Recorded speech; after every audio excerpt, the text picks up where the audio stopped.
म्हणून ती वेणू आहे. एकदा का ती वाजली की आ हा हा हा हा, वेड लागतं जीवाला, वेड. जिथे तिथे तो वेणुनाद ऐकू येतो, मग जीव त्या दिशेला वळतो. गोपिकांच्या कानी हा मधुर गोड वेणुनाद जातोय. गोपिका निघताय, देहभान विसरून निघताय. कामदेवा बरोबर देवाचं युद्ध झालं. देव म्हणे, कामदेवा, इथे तुला सगळं पूरक वातावरण नाहीये, तू एक काम कर, तू रासलीलेमध्ये ये, तुझा पूरक वातावरण असेल, तू मला हरवू शकशील. रासलीलेमध्ये देवाला कामदेवाला बोलवलं. कामदेव रासलीलेमध्ये आले युद्ध करण्याकरता, की आता मी गोपिकांच्या मनात प्रवेश करेल आणि हा अत्यंत सुंदर दिव्य आत्म्याच्या परमात्म्याशी मिलनाचा प्रसंग मी भ्रष्ट करून टाकेल. कामदेवाने ठरवलं होतं की मी आता हरवणार, गोपिका तरी हरणार, कृष्ण तरी हरणार. त्यावेळेला कामदेवाने प्रवेश करायचं ठरलं, म्हणजे दोघांमध्ये युद्ध लागण्याचं ठरलं. पण जसे कामदेव मैदानात उतरले, आपला प्रभाव करणार, त्यांनी श्याम सुंदराचं मधुर हास्य पाहिलं आणि कामदेव चक्कर येऊन तिथं धारातीर्थ पडला. भगवान म्हणताय की हा कशाचा योद्धा जो पहिलेच चक्कर येऊन पडतोय. त्याला विचारलं, उठवलं, ए उठ उठ उठ, काय झालं? अरे पैलवान, हा कसला पैलवान? मैदानात आल्या आल्या चक्कर येऊन पडला. म्हणे, देवा, कामदेवाला देखील जर आसक्त कोणी करणार असेल तर ते तुझं मधुर हास्य. अधरं मधुरं म्हणा ना ग, माझा आवाज बसला. श्री वल्लभाचार्य महाप्रभूजींनी भगवंताच्या मधुराष्टकम मध्ये सांगितलं, जे लोक म्हणतात अरे देव फक्त ज्योती आहे, त्यांनी देवांना दुरून पाहिलंय, जरा जवळ जाऊन पहा, हा हा, त्याचे अधर मधुर आहे. अजून अजून थोडस जवळ जाऊन पहा, हा हा हा, वा, त्याचं हास्य पण मधुर आहे. अधरम मधुरम वदनम मधुरम नयनम मधुरम मधुरम वदनम मधुरम नयनम मधुरम हसितम मधुरम हृदयम मधुरम गमनम मधुरम मधुराधिपते अखिलम मधुरम मधुराधिपते अखिलम मधुरम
कृष्ण कृष्ण भगवान की जय.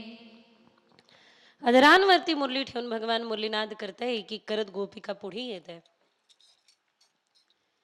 एकदा भगवंतानी ग्वालबालांना यज्ञपत्नियांकडे पाठवलं. पहिले पाठवलं, जा आज यशोदा मैया शिदोरी द्यायचं विसरलेली आहे म्हणून जा ना. तर पुढच्या दाराने जातात आणि यज्ञ देवतांना म्हणतात की अन्न द्या. ते म्हणे नाही नाही, यज्ञ देवतेला पहिले. वापस आल्यानंतर ग्वालबाल म्हणताय की नाही देवा नाही म्हटलं. म्हणे कोणत्या दाराने गेले होतात? पुढच्या दारा. अरे हेच तर चुकलं, मागच्या दाराने जा. तिथे खरं आपल्या भक्त बसलेल्या आहे. मागच्या दाराने जाऊन यज्ञपत्नी यांना सांगितलं. त्यावेळेला यज्ञपत्नी या निघाल्या, सगळं सोडून निघाल्या. कारण यज्ञपत्नी यांना माहिती आहे की वास्तविक परब्रह्म परमात्मा अवतरित या ठिकाणी. याचा अर्थ काय? याचा अर्थ की मनुष्याने यज्ञादी सर्व उपक्रम करावे, पण ज्या करता ते आहे त्याला संतुष्ट करत करावे. सत्य. शेवटच्या जाणाऱ्या यज्ञपत्नीला थांबून घेतलं आणि बांधलं. जाऊ देणार नाही तुला.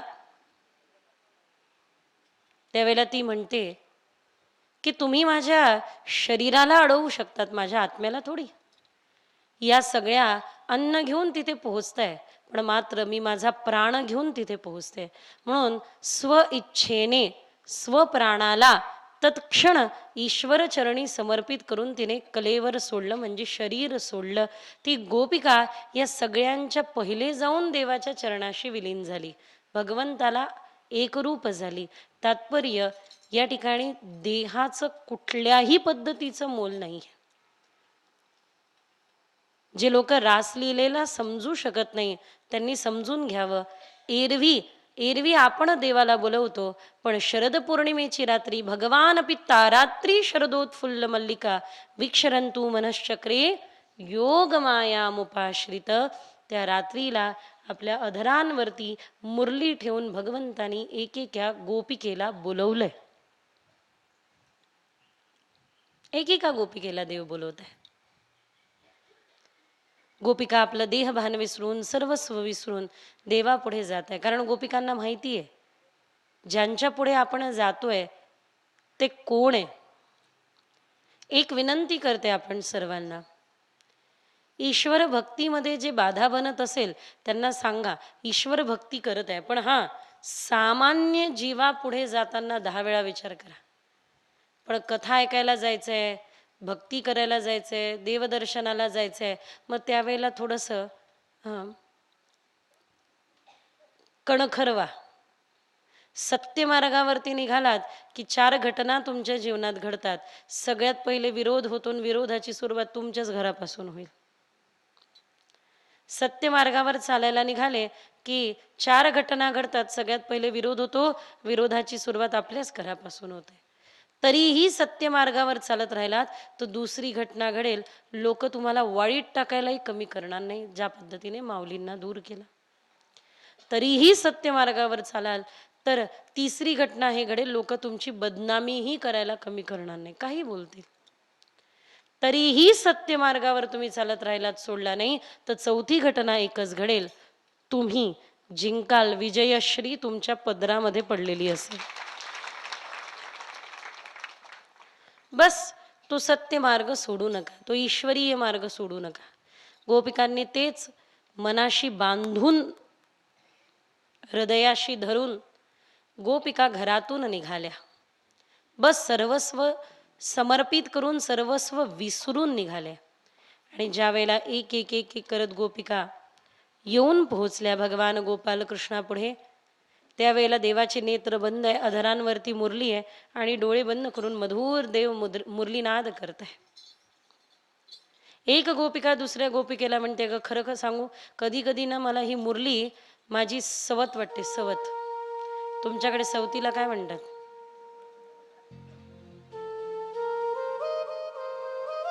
फार जवळचं नातं असतं. आमच्या विदर्भात पण सवतच म्हणतात. काय होतं, थोड्या थोड्या अंतरावरती बोली भाषा बदलतात ना, म्हणून विचारलं. थोड्या थोड्या अंतरावर बोली बदलतात, भाषा बदलतात. आणि मी परवाला मावशींना, आमच्या जेव घालणाऱ्या मावशींना म्हणत हो सराटा द्या, सराटा द्या. त्यांना सापडे ना, त्यांना कळे ना नेमकं सराटा म्हणजे काय. तर त्यांनी मला विचारलं, ताई नेमकं सराटा म्हणजे काय. मी म्हटलं ते असतं ना ते. मग म्हणले अच्छा उलथणी, बरं बरं बरं देते देते. थोड्या थोड्या अंतरावर बोली बदलतात, भाषा बदलतात, अर्थ मात्र बदलत नाही. आमच्याकडे लोकांना मेल्यानंतर जाळतात, तुमच्याकडे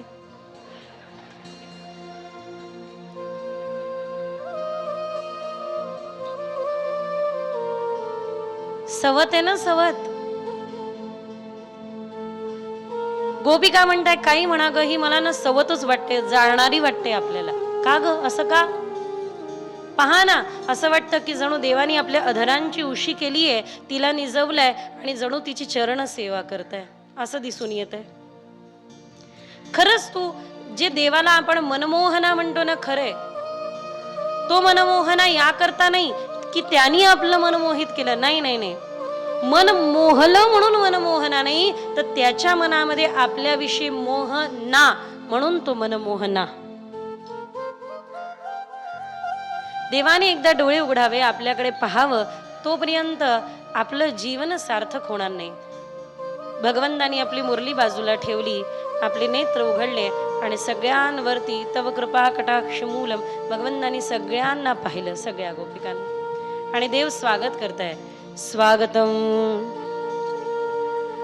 स्वागतम वो महाभागः प्रियं किं करवाणि वः व्रजस्यानामयं कश्चित् ब्रूतागमन कारणं. गोपिकांनो स्वागत आहे. पण अशा रात्रीला अपरात्रीला या अरण्यामध्ये का फिरत आहात. तुम्ही पतिव्रता नारी आहात. माझ्यासारख्या परपुरुषाच्या पुढे अशा रात्री अपरात्रीला येऊन का बसल्यात गोपिकांनो. गोपिका म्हणते वा रे वा छलिया. पहिले बासरी वाजवायची, वेणुनादाने एकेकाला बोलवायचं, आल्यानंतर स्वागतही करायचं आणि मग विचारायचं की परपुरुष. आणि एक मिनिट थांब, हा परपुरुष तू झाला कधीपासून. आमची वेणी धरून आमच्या मागे फिरणारा, आमचे वस्त्र कदंबावरती लपवणारा, चीर हरण करणारा, वासना हरण करणारा तू परपुरुष नाहीये. आम्ही तुला जाणलंय की तू तोच परमपुरुष आहे, परपुरुष नाही. म्हणून या ठिकाणी येऊन बसलो. भगवंताची या ठिकाणी लीला बघा. अकर्तुम शक्ती लीला, कर्तुम शक्ती लीला. देवाने वेणुनाद केला, कोणालाही बोलवलं नाही पण सगळ्या आल्या. आणि देव जा म्हणताय बघा. एखादा कोणी जा म्हणत असेल, बरं चला जा इथून, तुम्ही थांबाल का. तुम्हाला किती अहंकार आडवा येईल. मला जा म्हणत आहे का, मला घरातून काढत आहे का, चाललो मी. पण गोपिकांना ज्या वेळेला देव म्हणताय जा, त्यावेळेला गोपिका अशा ढीठ, आता नाही जाणार.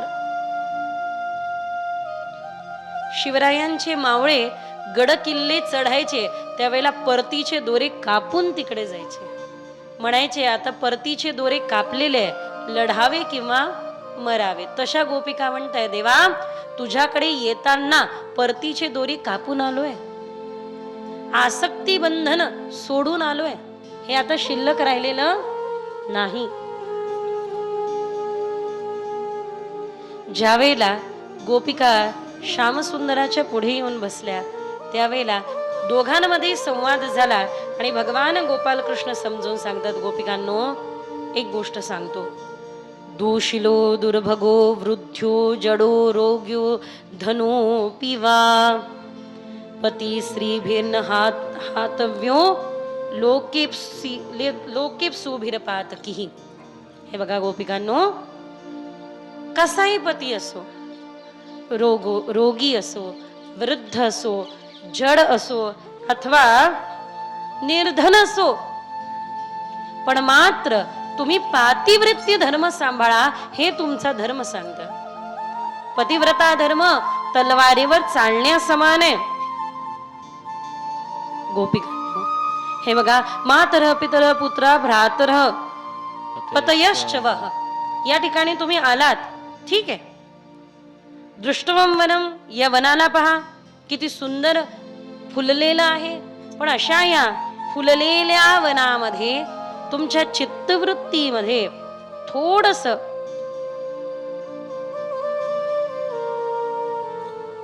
स्त्री कर्तव्य हे मी तुम्हाला सांगतो. एका स्त्रीचा पातिव्रत्य धर्म काय सांगतो हे बघा. पतिव्रता आणि पतिवर्ता याच्यामध्ये अंतर आहे की नाही.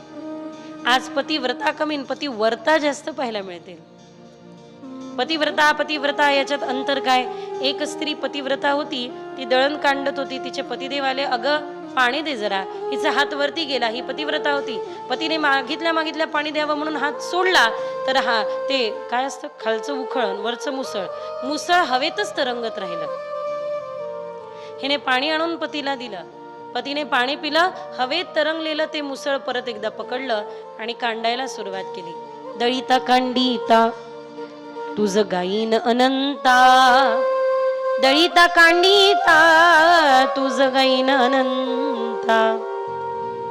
हे का पतिवर्तेने पाहिलं. आणि पतिवर्ता म्हणजे इकड्या घरी यायचं मला पाणी मागायचं आणि याद राखा खबरदार हात वर गेल्याशिवाय पाणी मागायचं नाही.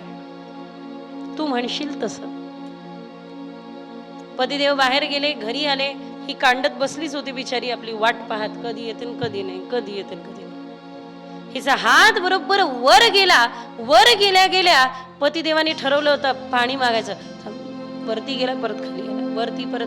आणि जसा आता वरती गेला लगेच पतिदेव म्हणे अगं पाणी आण. हिने सोडलं ना ते मुसळ, पण ही पतिवर्ता होती. जसं सोडलं तसं दातावरती पडलं. पुढचं काय झालं असेल त्याचं चिंतन तुम्हीच करा. कृष्ण गोविंद हरे मुरारी, हे नाथ नारायण वासुदेव. कृष्ण गोविंद हरे मुरारी, हे नाथ नारायण वासुदेव. कृष्ण गोविंद हरे मुरारी, हे नाथ नारायण वासुदेव. हे नाथ नारायण वासुदेव, हे नाथ नारायण वासुदेव, हे नाथ नारायण वासुदेव, हे नाथ नारायण वासुदेव. कृष्ण गोविंद हरे मुरारी, हे नाथ नारायण वासुदेव. कृष्ण गोविंद हरे मुरारी, हे नाथ नारायण वासुदेव. हे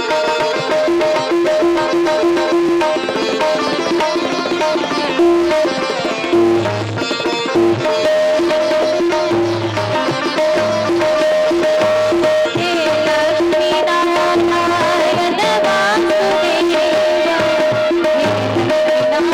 नारायण वासुदेव, हे नारायण वासुदेव, हे लक्ष्मी नारायण वासुदेव, हे लक्ष्मी नारायण वासुदेव. गोविंद हरे मुरारी, हे नाथ नारायण वासुदेव. कृष्ण गोविंद हरे मुरारी, हे नाथ नारायण वासुदेव, हे नाथ नारायण वासुदेव, हे नाथ नारायण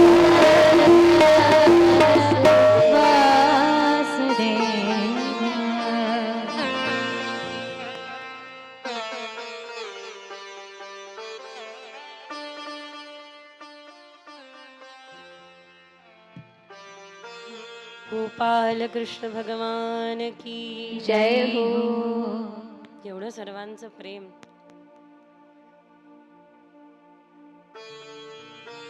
फेटा बांधल्यामुळे लक्षात आलंच असेल की आता लग्नाकडे प्रस्थान करायचं आहे. पण त्या अगोदर एक फार महत्वपूर्ण प्रसंग येतो. भगवान इकडे रास लीलेचा आनंद घेत आहे आणि या रास लीलेला सोडून एक गोपिका निघून गेली. ज्या गोपिकेने या रासलीलेचा त्याग केला ती कोणी सामान्य असेल असं नाही. कारण मनुष्य एखाद्या वेळेला दुःखाचा त्याग करून घेईल, पण सुखाचा त्याग त्याच्यासाठी थोडा कठीण असतो, नाही का? आणि ती महारास लिलेसारख्या महासुखाचा त्याग तर जरा अधिकच कठीण. ज्या अर्थी ही गोपिका हे रासलीला सोडून निघून गेली, ती गोपिका कोण असावी? सुख दुःख समय कर्तवा लाभा लाभो जया जयो या अवस्थेला पोहोचलेली असा. दुखाचा त्याग करणं सोपं आहे, सुखाचा, आणि तेही महारास लिलेसारख्या महासुखाचा त्याग वस्तुतः थोडंसं कठीणच. कदंबाच्या झाडाखाली बसून एकच चिंतन करत आहे की माझं खूप प्रेम श्याम सुंदरावर आहे, हे कोणालाही कळू नये, कोणालाही नाही. लोकांना आपलं प्रेम जाहीर करायला आवडतं, कुठे कुठे लिहत फिरतात. गड किल्ल्यांना तुम्ही पहा तर हे जे नवनिर्माणित प्रेमी प्रियकर आहेत ते त्याच्यावरती आपली नावं कोरत फिरतात.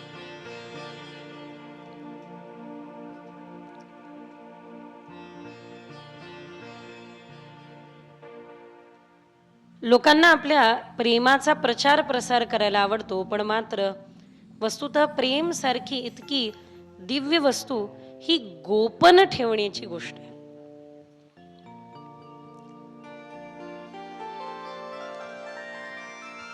ज्या प्रेमाला आज आपण पाहतोय ते खरं प्रेम प्रेमच नाही. प्रेमाचं विकृत स्वरूप राग आहे, द्वेष आहे, काम आहे, मत्सर आहे. आणि प्रेमाचं परिपूर्णतम स्वरूप भक्ती आहे, स्वयं भगवान आहे. भक्ती भक्त भगवंत गुरु चतुर नाम वपू एक. म्हणून प्रेमाचं पूर्ण स्वरूप भक्ती आहे आणि भक्तीचं स्वरूप म्हणजे ईश्वरच आहे. या ठिकाणी गोपन आपल्या प्रेमाला करते ती गोपिका. तेवढ्यात तिथे एक शुक आले आणि त्या गोपिकेने त्या शुकांना विचारलं, मी जे बोलली ते तू ऐकलं नाही ना? म्हणे सगळं ऐकलं. कोणाला जाऊन सांगणार तर नाही ना? म्हणे पहिले सांगेल. पोपटाचं काम काय आहे? जे ऐकलं ते बोलायचं. मग तुझ्या जीवनात गुरु आहे का? नाही. माझ्या जीवनात गुरु नाही. मग आजपासून मी तुझी गुरु. माझं गुह्य कोणाला सांगायचं नाही बरं का. माझं हे जे गुपित आहे हे कोणालाही सांगायचं नाही. तुमच्यासारख्या गुरु प्राप्त होत असेल तर मी तुमचं गुह्य कोणालाही सांगणार नाही. शुकदेवजी महाराज म्हणताय, राजन दुसरं तिसरं कोणी नसून ते शुक म्हणजे मी आहे. आणि त्या गोपिका कोण असाव्या? लोक म्हणतात भागवतामध्ये राधा नामाचा उल्लेख नाहीये. खरंय, एक वेळा राधा नामाचा उल्लेख केला तर शुकदेवांना समाधी लागायची. 6 महिने समाधी उतरायची नाही. राधा धार आधार धार धार या विश्वाला देणारा आधार म्हणजे श्री राधा शक्ती. कृष्ण की कल्पना राधिका बन गई. राधा कोणी स्त्री नसून श्री प्रभू भगवान गोपाल कृष्णाच्या प्रेम विलक्षणा स्वयं स्वरूप म्हणजे किशोरी जो आहे श्री राधा राणी जी आहे. आणि म्हणून आजकाल हे जे टेलिव्हिजनवरती राधा राणींना दाखवल्या जातं, किशोरीजू तशा नाही, श्रीजी तशा नाही. राग येत आहे, मत्सर येत आहे, अहो त्या ठिकाणी या सगळ्यांचा लवलेश देखील नाही, प्रवेश देखील नाही. श्री राधा राणी सदा सदा श्रीजी श्यामसुंदरामध्ये रमतात. तुम्हाला माहिती आहे देव आणि श्रीजी असे बसलेले आहे आणि एकदा श्रीजी डोळ्याच्या आपल्या पापण्यांना मिटवतात आणि लगेच उघडतात. तर तो मिटवण्याची आणि उघडण्याची जी वेळ आहे तेवढी वेळ देवाला अनेको युगासमान वाटते की कधी श्रीजी डोळे उघडतील. म्हणजे तेवढा पण विरह देवाला सहन होत नाही त्या श्रीजी. चंचल तू मनः कृष्ण, हे कृष्ण मन खूप चंचल आहे आणि जेवढं मन चंचल आहे त्याच्या दुप्पटीने आमचे श्यामसुंदर चंचल आहे. जेवढे कन्हैया चंचल आहे फिरता भोवरा, गर फिरे भोवरा. म्हणून पुढे चालून म्हटलं देखील आहे काय, गोपिकांनी पण म्हटलं आणि माऊलींनी पण शिक्कामोर्तब केला. काय म्हटलं? ऋणू जुणू रे भ्रमरा, सांडी तू अवगुणू रे भ्रमरा. माऊली आपल्या शब्द जैसे कल्लोळ अमृताचे, त्या अमृत कल्लोळामध्ये म्हणते सांडी तू अवगुणू रे भ्रमरा. हे जे इतके चंचल आहे ना कृष्ण, त्या भगवान गोपाल कृष्णाला बांधून ठेवलेलं आहे. कोणी? राधा राणींनी नाही, श्री राधा राणींच्या गालावरती आलेली जी एक केसाची बट आहे ना, त्या फक्त एका केसाच्या लटेमध्ये कृष्णाला बांधून श्रीजींनी ठेवलंय. विचार करा श्रीजी किती सुंदर असते.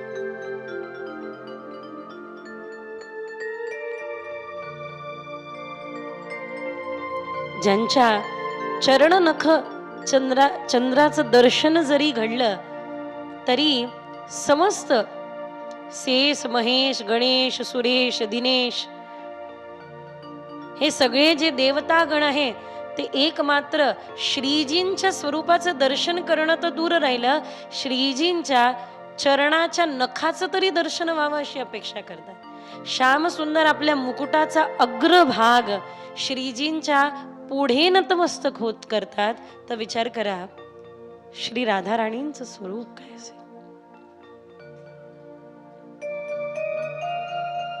आज प्रेमाला आणि विशेषतः श्रीकृष्ण आणि श्री राधा राणींच्या प्रेमाला विभत्स रूपामध्ये टेलिव्हिजनवर दाखवल्या जातं. नाही, श्रीजी त्या नाही. विरह अग्नी, भगवंताच्या हृदयातली जी विरह अग्नी आहे ते अग्नि रूप स्वतः श्री वल्लभाचार्य महाप्रभूजी प्रगटले. भगवंताची वेणू हरिवंश रूपाने प्रगटले. ललिता सखी श्री हरिदास रूपाने प्रगटले, संत हरिदास रूपाने प्रगटले. आणि अशा अनेको अनेको अनेको सखिया अनेको रूपाने प्रगटून पुन्हा पुन्हा श्याम सुंदर आणि श्रीजींच्या सुखाचं स्वरूपाचं वर्णन करताय आणि जीवांना त्याबरोबर जोडताय. विचार करा श्रीजी काय असतील, श्री राधा राणी काय असतील.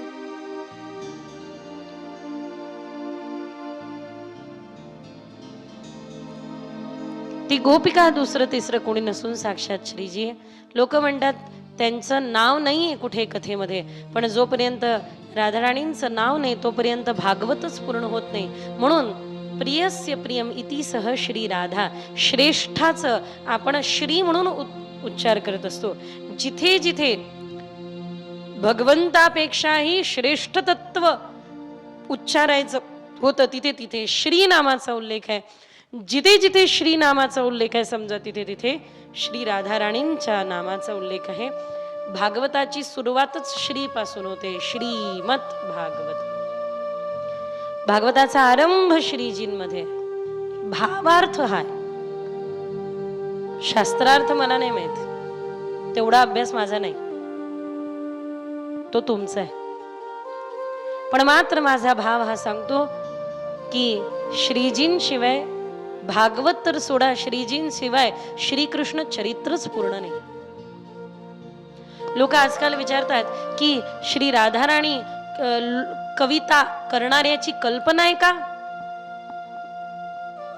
कविता करणाऱ्याची कल्पना श्री राधा राणी नाही, मग भगवंताची प्रेम विलक्षणा मूर्ती प्रत्यक्ष श्रीजी आहे. की प्रेम मूर्तिवंत, जसं आपण म्हणतो रामो विग्रहवान धर्म, धर्म स्वतः राम मूर्तिवंत रूपात अवतरले, तसं साक्षात प्रेम श्रीजींच्या रूपामध्ये अवतरले, श्री राधा राणींच्या रूपामध्ये अवतरले. ती मूर्तिमंत स्वरूप.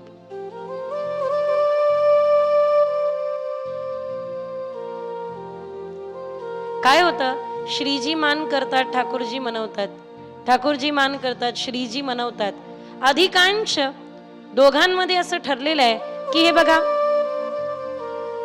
तुमचं काहीतरी चुकलं तरीही मान मी करायचा आणि माझ्याकडून काहीतरी राहून गेलं तरी पण मान मीच करायचा, असं श्रीजींचं नाही ठरलेलं. पण एक दिवस श्रीजींनी हट्ट केला की तुम्ही मान करा, मी तुम्हाला मनवणार. श्यामसुंदर म्हणताय श्रीजी राहू द्या. मान म्हणजे रुसणे. एक दिवस श्री राधा राणी म्हणताय की देवा तुम्ही रुसा, मी तुम्हाला मनवणार. दोघांमध्ये ठरलं काय आहे, काही कन्हैया चुकले तरी मात्र ठाकूरजींनी श्रीजींना मनवायचं, आणि एखाद्या वेळेला श्रीजींकडून काहीतरी राहून गेलं तरी पण देवानेच श्रीजींना मनवायचं, ते सुख. पण आता मात्र श्रीजींना देवाला मनवण्याचं सुख हवंय, म्हणून म्हणतात तुम्ही रुसा. देव म्हणे नको नको, तुम्हाला त्रास होईल. म्हणे नाही नाही, तुम्ही रुसा, तुम्ही रुसून बसा. पहा बरं. हो, त्या दिवसापासून ठरलं की आता ठाकूरजी रुसतील, आणि इतके रुसले की मनायलाच तयार नाही. काय काय करून मनवलं तरी माने ना. पहिले छली आहे, इतके रुसले की काही केल्या माने ना. सगळं करून पाहिलं पण मात्र श्यामसुंदर ऐकायला तयार नाही.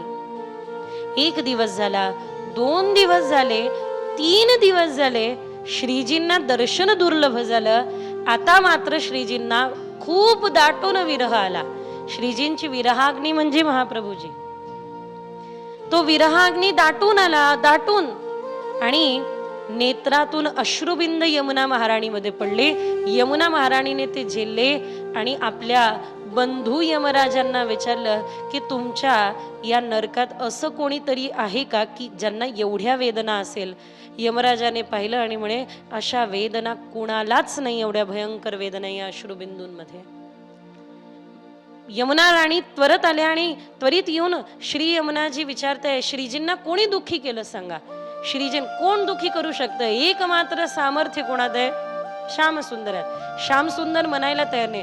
यमुना महाराणी म्हणताय ठीक आहे, मी मनवते की नाही पहा. मग श्री जमुनाजी नीलवर्ण आहे, जमुना नीलमणीन की माल. श्यामसुंदर कसे निळे तसे जमुनाजी निळे आहे. तर जमुनाजींनी श्यामसुंदरासारखा वेश केला, कन्हैयासारखा वेश, त्यांच्यासारखा पाग धारण केला, त्यांच्यासारखे वस्त्र, त्यांच्यासारखे आभूषण, आणि सगळं रूप त्यांच्यासारखं. दुरून असं दिसायचं की कन्हैयाच आहे. मग कन्हैया पुढे आले.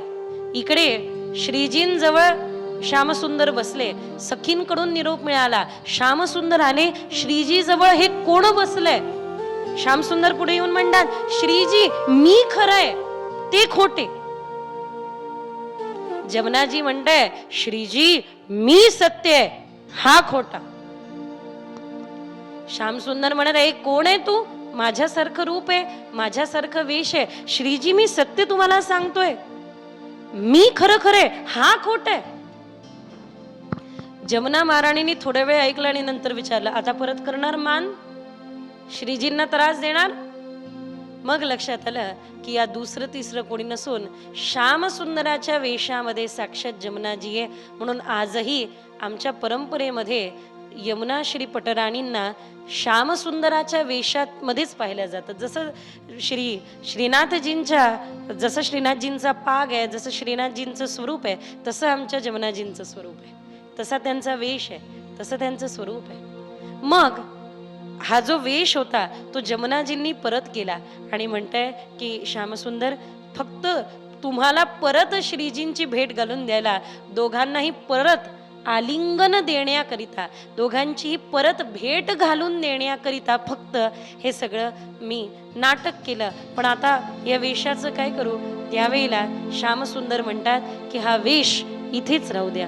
तो जमुनाजींनी परिधान केला आणि श्यामसुंदरांनी वचन दिलं की तुझ्या तटावरून मी कधीच जाणार नाही. म्हणून जमुनाजींच्या तटाचं दर्शन केलं जातं. भगवानाने कोलीला जमुना तटावरती करतात. आता मात्र देवर्षी नारद महाराज जाऊन त्या कंसाला सांगतात अरे आतापर्यंत जितकेही दैत्य गेले, मारून आले नाही तर मार खाऊन आले, हे सगळे दैत्य हे क्षमा असावी, हे सगळे राक्षस जिथून मरून मार खाऊन येत आहे ते साक्षात भगवान गोपाल कृष्ण म्हणजेच वसुदेव देवकीची 8वी संतान आहे. ऐकताच क्षणी अक्रूरांना तयार करण्यात आलं आणि अक्रूरांना पाठवण्यात आलं. अक्रूर निघाले सकाळी, पोहोचायला सायंकाळ. ही गोधुवन बेला झाली. का पोहोचायला एवढा वेळ का झाला? त्याचं कारण हे होतं, पोहोचण्याकरता विलंब व्हायचा. कारण हे होतं की एखाद्या झाडाखाली बसायचं आणि देवाचे गुण गायचे. बरेच लोक वृंदावनाची दंडवती परिक्रमा करतात. दंडवती, त्याचं कारण हे पण आहे. तर अशा प्रकारे दंडवती म्हणजे लोटांगण टाकत टाकत टाकत टाकत जायला सुरुवात केली. शेवटचं लोटांगण पडलं ते सरळ भगवान गोपालकृष्णाच्या चरणावर. अपेक्षा ही होती की देवाने उठवावं आणि आपल्या हृदयाशी लावावं. भगवंताने त्यावेळेला उठवलं, आपल्या हृदयाशी लावलं. काका, इतक्या दुरून आलात, माझ्या भेटी करता आलात काय? अक्रूरांनी आपल्या येण्याचं कारण सांगितलं. समस्या ही होती की आता यशोदेला मनवायचं कसं? कारण अक्रूर फक्त भेटी करता नसून भगवंताला नेण्याकरता आलेले. नंदबाबांना माहिती होतं 11 वर्षाचे देव झाले की त्यांना नेण्याकरता एक रथ येईल, ज्या रथावर बसून देव निघून गेले की परत कधीच वापस येणार नाही. पण हे यशोदेला सांगायचं कोणी? काय वाटतं, यशोदा मैयाला कळलं नसावं? अहो, दूर कुठेतरी परदेशात विदेशात दूर शिकायला असलेल्या मुलाचा बदललेला आवाज आईला कळतो. बेटा, अरे जेवला नाही वाटतं, उपाशी आहे का? लेकरू जेवलंय की नाही हे, आईला उपाशी आहे की नाही हे दूरवर कळून येतं. तर ती तर यशोदा आहे. यशोदा मैयाला कळलं नसेल का की श्यामसुंदर आपल्यापासून दूर जात आहे, आता परत कधीच भेटणार नाही, आता कधी परत दर्शन होणार नाही? मैयाला कळलं होतं. रात्रीला अनायास देवाची झोप उडाली, इकडे तिकडे पाहताय तर श्यामसुंदर दिसत नाही, मैया दिसत नाही. मैया कुठे, मैया कुठे, मैया कुठे?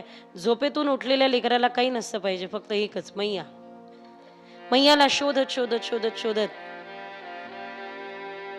कन्हैया बाहेर आले तर श्यामसुंदराने पाहिलं की मैया चंद्र आणि चांदण्यांच्या साक्षीत भगवंताच्या विरहामध्ये रुदन करते. मैया, रडू नको ना ग. अगं मैया, रडू नको ना ग, का रडतेस? तुला काय वाटतं लाला, मला माहिती नसेल तू माझ्या दूर जाणार आहे? अक्रूर नेण्याकरता आले. लाला, नदीपासून जल, सूर्यापासून अग्नी आणि फुलापासून सुगंध भिन्न राहू शकत नाही, तसं तुझ्या वाचून मी नाही राहू शकत रे.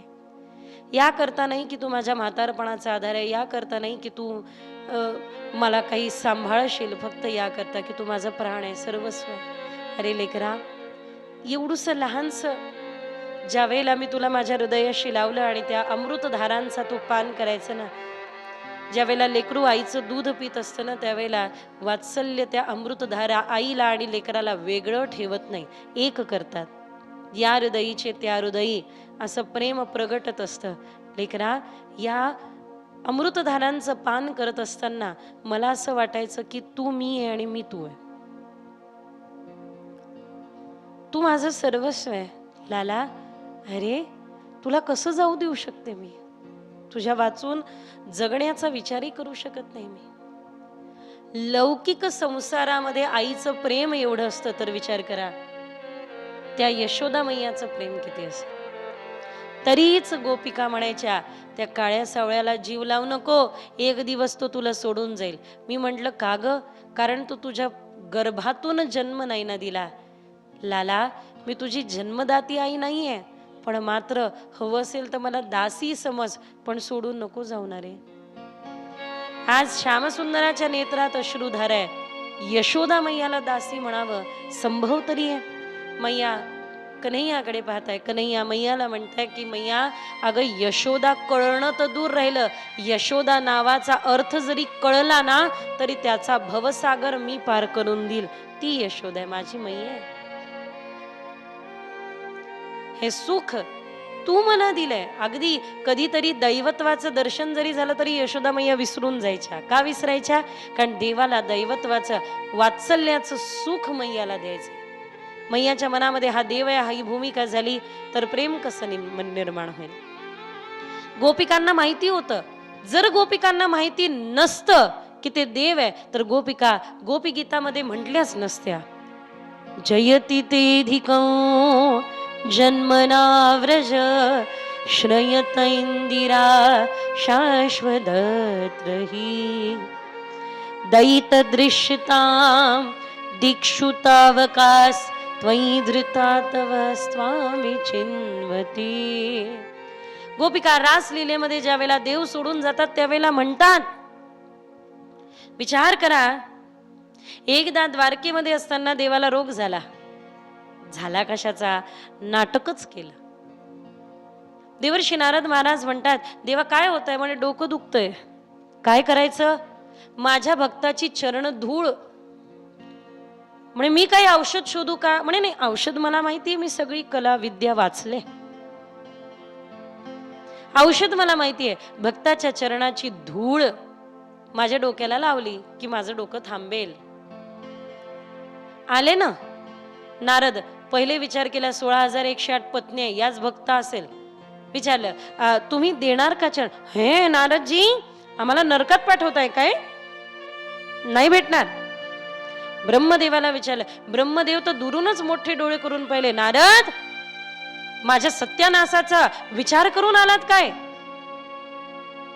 इंद्रदेवता तर दूरच. याला त्याला विचारलं. श्यामसुंदराला सांगितलं, कोणी भक्त तुमच्या स्वतःच्या चरणाची धूळ तुमच्या डोक्याला लावायला देत नाहीये. म्हणे व्रजभूमीमध्ये गेलात का? नाही गेलो. एवढ्या जणांनी नाही, ब्रह्मदेवानी नाही दिली तर व्रजभूमी. तुम्ही जा ना, जा ब्रजभूमीत जा. देवर्षी नारद महाराज आले ब्रजभूमीमध्ये आणि विचारलं, कोणी चरणाची धूळ देईल का? देवाचं डोकं दुखतंय, ते थांबावं याकरता. प्रत्येकीने गोपिकांनी स्वतःची चरण रगडू रगडू दिली. घेऊन जा, घेऊन जा. नारदांनी विचारलंच एकदा, तुम्हाला भय नाहीये नरकात जाण्याचा? म्हणे नरकात जाण्याचा फरक नाही पडत. एकदा नाही 4 वेळा नरकात जाऊ, ते नरक स्वर्ग नंतर पाहू, पहिले ही धूळ घेऊन जा. देवाचं डोकं राहिलं पाहिजे, बस. काही घेणं देणं नाही. तत् सुखी सुखित्वम. प्रेम गोपिकांनी करावं की आमच्या देवाचं डोकं राहिलं पाहिजे. एकदा नाही 10 वेळा नरक मिळालं तरी काय फरक पडतोय? ते प्रेम आज आपल्याला कळतंय का? आपल्या प्रियकराने एकदा, मी माझ्या बहिणीला समजून सांगत असते की बेटा, प्रेम हे ना मॅच्युअर होत असतं. काही देवदास आणि काही तडपत्या आत्मा आमच्याकडे येतात आणि सांगतात संसारात सुखच नाही. मी त्यांना म्हणत असते, आता कळतंय तुम्हाला, अगोदर नाही? आई ना जब तुम्हें सताने लगे तब मेरे पास आना प्रिय. मला बऱ्याच जणी विचारतात, काय सांगू ताई, लग्न जुळलं त्यावेळेला 2-2 तास बोलायचो आम्ही. 2-2 तास फोनवरती बोलायचो. 4-4 तास ते माझी काळजी घ्यायचे. आता तर माझ्याकडे डुंकूनही पाहत नाही, वळूनही पाहत नाही, मला विचारत नाही. फोनमध्ये तोंड टाकून बसलेले असतात, पण मात्र मला एकदाही विचारत नाही. मी एकच गोष्ट सांगते बघा मुलींनो, एक गोष्ट लक्ष द्या. प्रेम हे नेहमी मॅच्युअर होत असतं. लहान होतं तुमचं लेकरू, यायचं कुठेही तुम्हाला हात लावायचं, कसंही बसायचं, कसंही काही करायचं, कोणत्याही ठिकाणी हात लावायचं.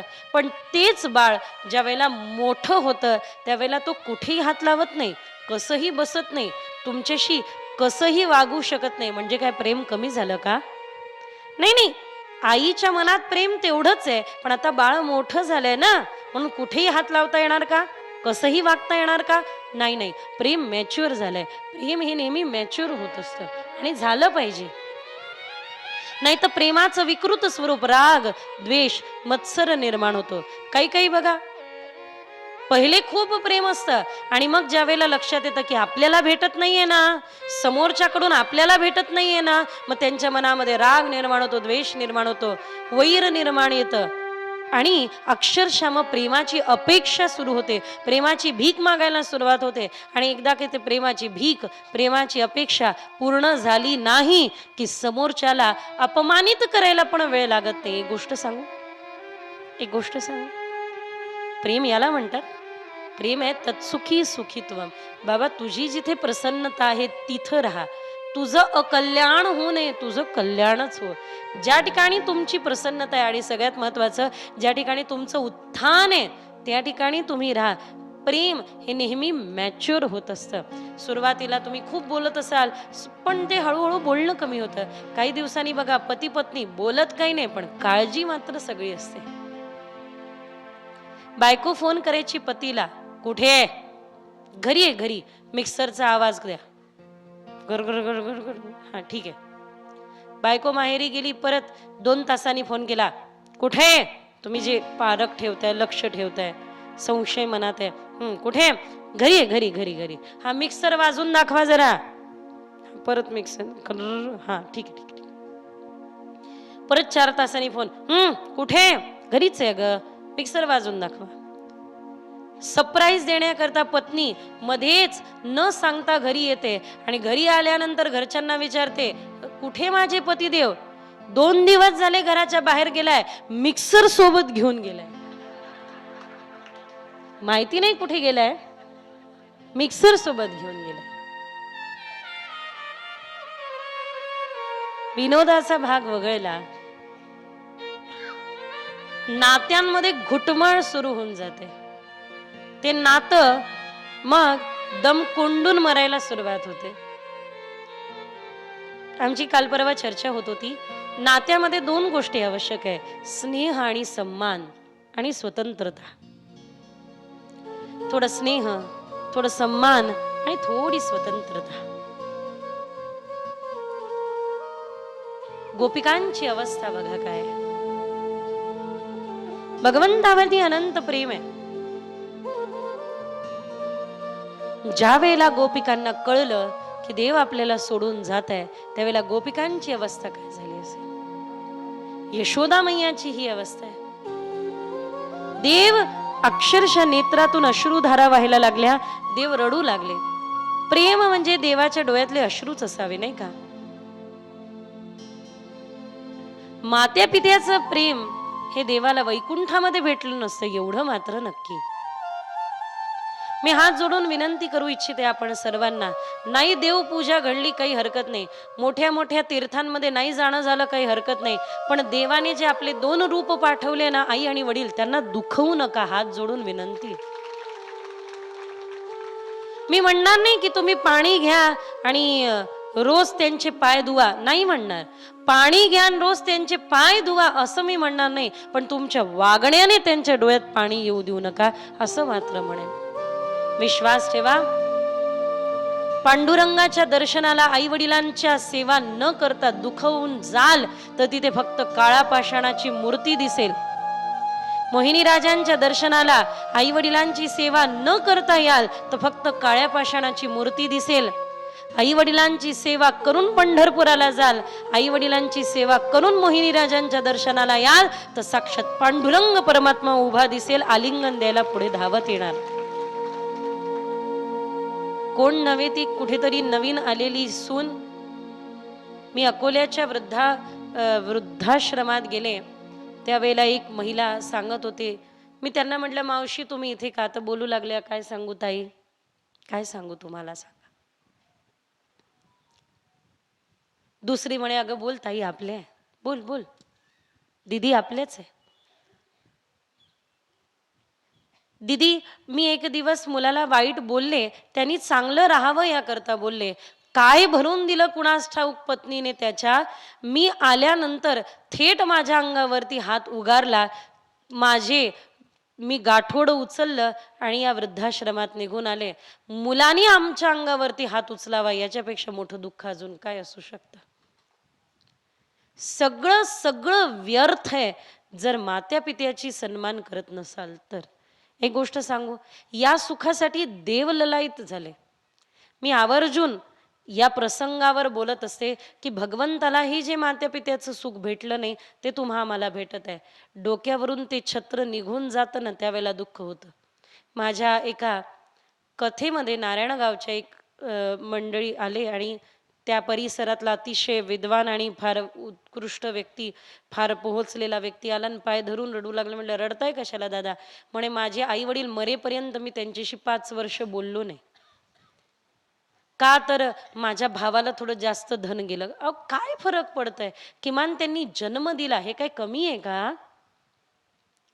5 वर्ष ते मरेपर्यंत मी बोललो नाही, आज जिवंत असतो तर त्यांचे पाय पकडून क्षमा मागितली असती, माफी मागितली असती की तुम्ही मला क्षमा करा.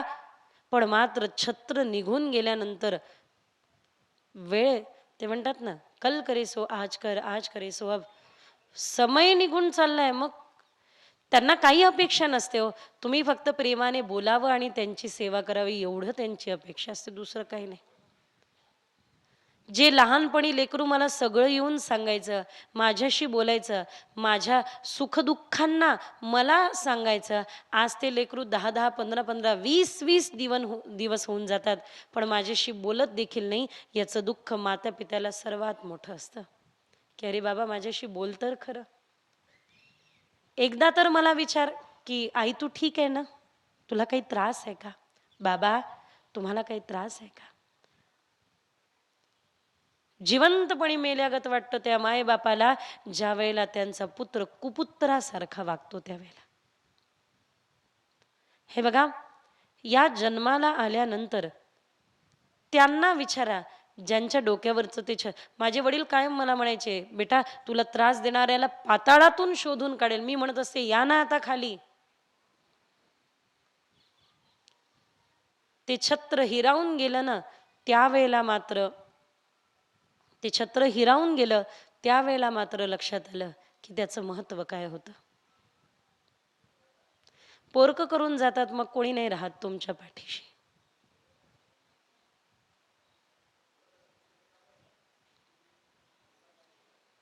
पुणे जिल्ह्यामध्ये आंबेगाव तालुक्यात एक गाव माळीन, जे डोंगराखाली गेलं, तिथे फ्री मेडिकल कॅम्प घेऊन आम्ही गेलो होतो. बरेच जण होतो, राहिलो तिथे. क्रिकेट खेळणारे मुलं होते. डोंगराखाली गाव गेलं, आम्ही सगळे बरेच खूप मोठी टीम होती, आमच्या सगळ्या मैत्रिणी मित्र आदी. आम्ही सेवेमध्ये होतो त्यांच्या. त्यावेळेला एका लहान मुलाला, पहिलेपासून लहान मुलांबरोबर खेळायचं, आनंद घ्यायचा. एका लहान मुलाला विचारलं की बाळा हे काय झालं. त्यांनी सांगितलं की दीदी एक ना माझा मित्र होता आणि त्याचा लहान भाऊ त्याची आई झोपलेली होती, हातामध्ये हात धरून झोपलेली असेल. डोंगराखाली घर आले, मरण पावले आणि ते प्रेत शोधणं सुरू होतं. त्यावेळेला या आईचं आणि त्या लेकराचं प्रेत सापडलं. अंतिम संस्कार करायचा होता म्हणून आईचा हात सोडून पाहिला पण सुटेना, काढून पाहिला पण निघेला. शरीरामध्ये प्राण नाहीये, पण आईचा हात लेकराच्या हातून सुटत नव्हता. शेवटी आईचा हात तोडावा लागला. आईचा हात तुटला पण सुटला नाही. भले शरीरात प्राण नव्हता. तुम्हाला माहिती आहे, प्राण नसल्यानंतर सगळ्यात पहिले काय ढिलं पडतं ना, अंग ढिले पडतात. पण विचार करा कसा हात तो पक्का पकडलेला असेल लेकराचा.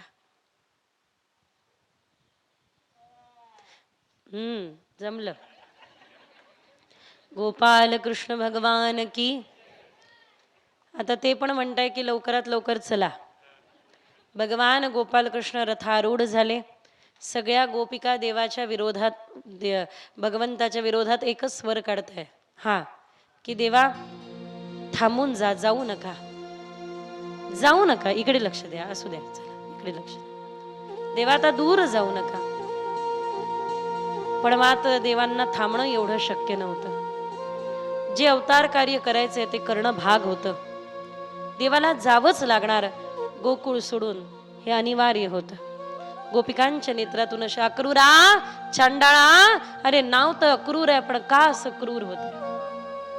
देव म्हणताय माझ्या शरीरावर प्रेम केलं असेल तर मला अडवा, पण माझ्या तत्वावर प्रेम केलं असेल अडवू नका. गोपिका समजदार होत्या, पण काय करता. भगवंतानी आता एक मात्र सांगितलं. गोपिकाच्या देखत देव रथावर आरूढ झाले. रथ निघाला. गोपिका विरहामध्ये रडू लागल्या. अक्रूरा, अरे आमच्या देवाला नको नेऊ रे. या शरीरातला प्राण तर घेऊन चाललाय, मग तुझा रथ या शरीरावरूनच घेऊन जा ना. शरीर तरी कशाला ठेवतोयस. गोपिका गोपी गीतामध्ये म्हणतात, देवा तुझ्या विरहामध्ये आम्ही प्राण पण सोडू शकत नाही, त्याला कारणीभूत पण तूच आहे. कारण तव कथामृत तप्त जीवन कविभिरीडित कल्मशाप. असं का विरहामध्ये मारतोय? त्यावेळेला मरू दिलं असतं तर काय फरक पडला असता का? विषजला पियाद व्याल राक्षसात वर्ष्व मारुतात वैद्युतालनात. त्यावेळेला मरू द्यायचं होतं की, पण मात्र त्यावेळेला जीवनदान दिलं आणि आता विरहामध्ये जगू पण देत नाही आणि मरू पण देत नाही, अशी अवस्था करून भगवान श्याम सुंदर गोकुळाचा त्याग करून मथुरेकडे गमन करतात. मथुरावासी यथोचित भगवंताचं स्वागत करतात. सुदामा माळी देवाच्या गळ्यामध्ये माळा परिधान करून देतो. कुब्जा, कुब्जा म्हणजे काय? 3 जागेवरून वाकलेलं मन. जाता जाता अक्रूराला आपल्या स्वरूपाचं दर्शन देखील यमुनेमध्ये करून देतात बरं का. डुबकी लावली अक्रूरा बरोबर तर खाली गेल्यानंतर नारायण रूपात दर्शन देत आहे, बाहेर आल्यानंतर सामान्य कृष्ण रूपात देव दर्शन देत आहे. श्यामसुंदर विचारतात, बलराम दाऊ सोबत आहे, अक्रूरांना विचारतात, काय आंघोळ नीट झाली का असं विचारावं, करमतय का असं विचारावं, जेवण पचतय का असं विचारावं. आंघोळ नीट झाली का कोण विचारतं रे? तू विचारला आंघोळ नीट झाली का? म्हणे हो हो हो. कारण आहे काय? डुबकी लावल्यानंतर त्या ठिकाणी श्याम सुंदराने विष्णू रूपामध्ये दर्शन दिलं म्हणून विचारलं, स्नान नीट झालं का? पुन्हा रथावरती आरूढ होऊन पुढे गेले. कुब्जा मिळाली. कुब्जा म्हणजे काय? 3 जागेवरून वाकलेलं मन. लवकर मलिन होणे, लवकर प्रभावित होणे आणि लवकर दूषित होणे. पहा बरं, ते लेकरू येऊन बसलं, आपलं त्याला लगे ओळखता येते, माची माची करते. जसं लेकरू आपल्या व्यक्तीला लवकर ओळखतं तसंच आहे या लेकराने देखील तो आपला आहे एवढं ओळखून घ्यावं की मोहिनी राज आपले आणि आपण त्यांचे. गोपिकांची केवळ एवढीच अवस्था आहे की ते माझे आणि मी आम्ही त्यांचे. गोपिका संसार करत नाही का? सगळं करताय, सगळं करताय, सगळं करताय. संसार चाललाय. जसं लेकरं खेळ पण खेळत आहे, नाचत पण आहे, उड्या पण मारत आहे, पण एक दृष्टी आपल्या व्यक्तीवरती आहे. तसं संसार गोपिका करताय पण मन मात्र एकच चिंतत आहे. काय? श्यामसुंदराच्या चिंतनात. देव सोडून आले त्यावेळेला मथुरेमध्ये प्रवेश करतात. मथुरेमध्ये प्रवेश करतात. सुदाम माळ्याचा उद्धार करतात. कुब्जेला सरळ करतात. तिला म्हणतात, मला तुझं ते उठणं लाव जे राजाला लावायचंय. ते उठणं लावलं, तिच्या पायावर एक पाय ठेवला आणि हनुवटी पकडून थेट सरळ केलं तिला. म्हणे थांब, इथंच थांब, तिकडून येतो तुझ्याशी लग्न करतो. इतकं स्वागत मथुरावासियांनी केलं की अंगावरती दही दूध सांडवलं. ग्वालबाल म्हणताय, पहा तिथे तर चोरू चोरू खावं लागतं, इथे अंगावरती टाकतात. म्हणून तर कन्हैया म्हणताय, अरे म्हणून तर मला गोकुळाची आठवण येते. कारण अरे प्रेमाचं दिलेलं मला पचत नाही, चोरीचं पचल्याशिवाय राहत नाही. माझी समस्या आहे, काय सांगू. सगळे कपडे भरले. समोरून चालला होता एक धोबी. त्या धोब्याला म्हणले, हे कपडे दे. नाही नाही, राजाचे वस्त्र आहे. म्हणे मीच भविष्यातला राजा आहे, चल दे वस्त्र. त्याने काय ऐकलं नाही, जोरदार बुक्की मारली. हा तोच गतजन्माचा धोबी होता. देवाचं वचन आहे, कोणाचं उधार ठेवत नाही, कोणाकडे उधार राहू देत नाही. हाच तो गतजन्माचा धोबी ज्यामुळे सीतामाईला सोडावं लागलं. बेटा या जन्मात मी मर्यादा पुरुषोत्तम आहे, पुढच्या जन्मात पुढच्या अवतारात भेट, मग तुला दाखवतो दणका. जोरदार बुक्की मारली सरळच. आता कंसाचे कपडे ते घातल्यानंतर सगळे असे झाले, गाडगे बाबा स्वच्छता अभियान झाडत झाडतच निघाले. कंस राक्षस, डबल हड्डी, श्यामसुंदर. तेवढ्यात शिंप्याला विचारलं की हे जरा मापाचे करून देणार का? शिंप्याने दिले ना मापाचे करून. मापाचे करून दिल्यानंतर शिंप्याला विचारलं, तुला काही पाहिजे का? त्या धोब्याला दिलेली माहिती होती. नको नको नको नको. देव म्हणे, काळजी करू नको, माझ्याकडे द्यायला काही नाही, पण आज मात्र तू माझ्याकडून काही घेत नाही, काळजी करू नको, मी तुला आशीर्वाद देतो. कलियुगामध्ये तुझे भाव वाढून जातील. कपडे 500 रुपयाचे असेल तर शिवण 1000 रुपयाचं जातं. अवघड आहे मोठं बाबा. आमचं बरं आहे, न घ्यायची चिंता न शिवायची चिंता, आयतं घालून बसायचं. धन्यवाद.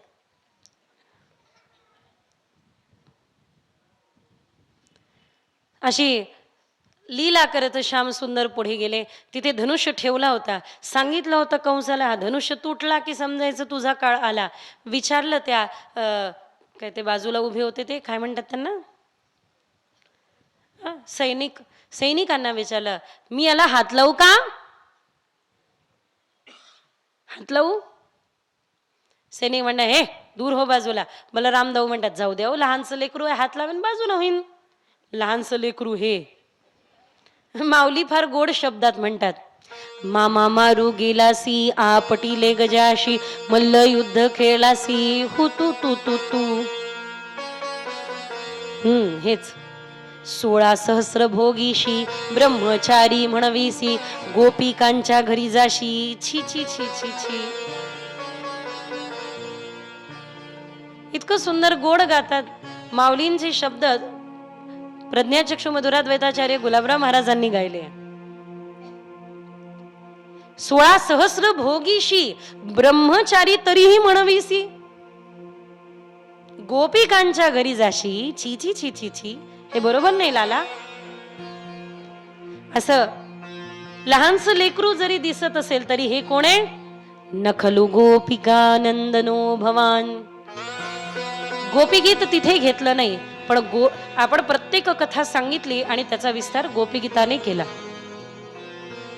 नखलू गोपिका नंदनो भवान. मग अखिल देनांतरात्मदृक, सर्वांमध्ये सर्व भूतांमध्ये जे प्रतिष्ठित आहे ते तत्व आहे. अशा प्रकारे ना देवाने लीला आरंभ केल्या. अहो जाऊ द्या हो, हात लावू द्या. बलराम दाऊनी म्हणलं म्हणून सैनिक म्हणतात ठीक आहे चल लाव हात. हात लावलं आणि श्यामसुंदर म्हणतात ओ ओ सैनिक काका, याला उचलून पाहू का.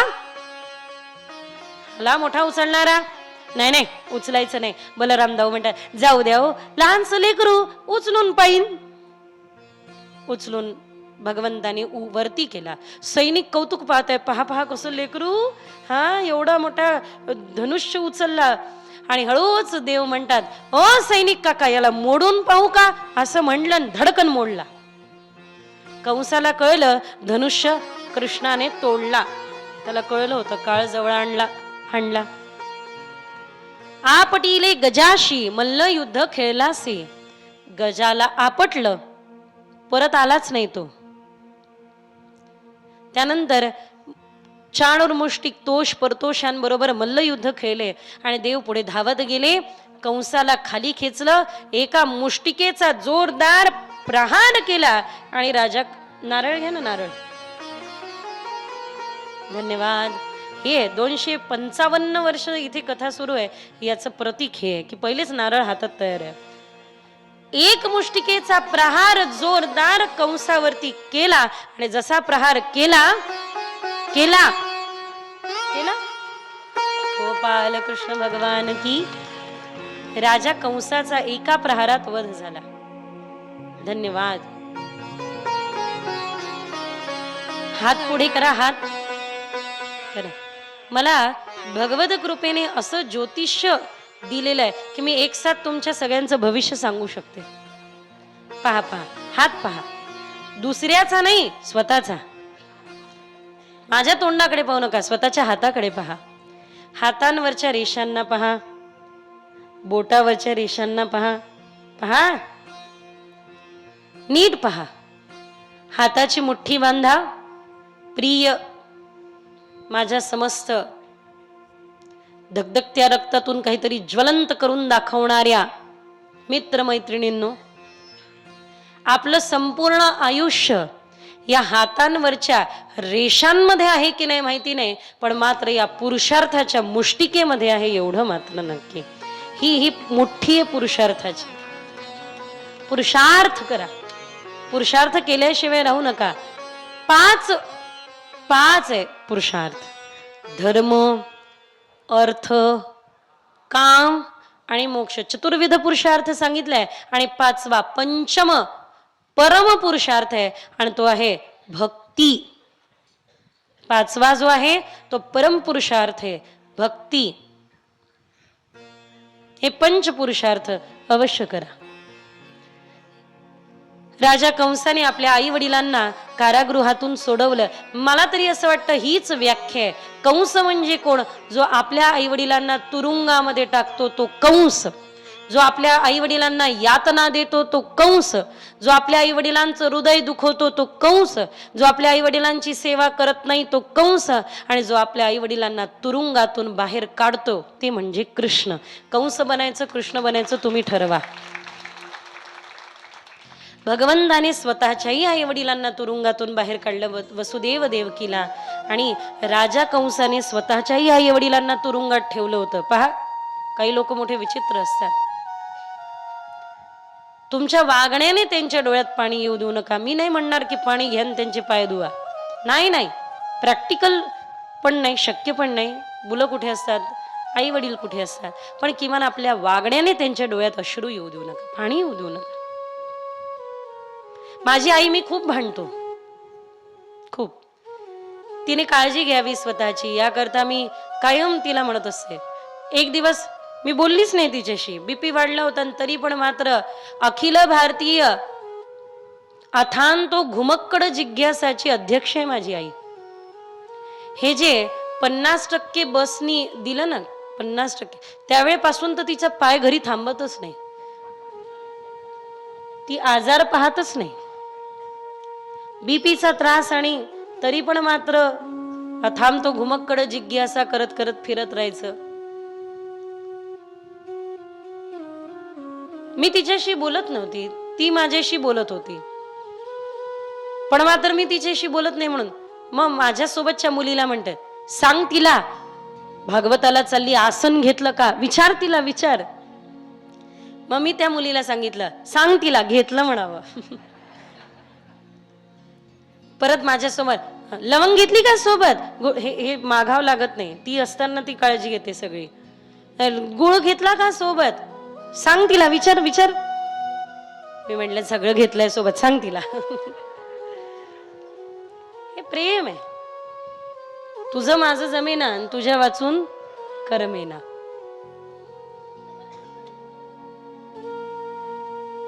मातापित्याचं प्रेम हे फक्त काळजीपोटी भांडण असावं, या व्यतिरिक्त अन्य कशासाठी असावं हे योग्य नाही.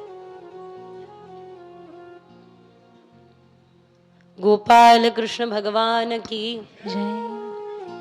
भगवंत आई वडिलांना तुरुंगातून सोडवतात, त्यानंतर गुरुगृही राहतात, गुरुपुत्राला वापस आणतात, परत येतात. वृष्णीनाम प्रवरो मंत्री उद्धव बुद्धी सत्तमः. अतिशय बुद्धिमान आहे उद्धव, बृहस्पतींचे शिष्य.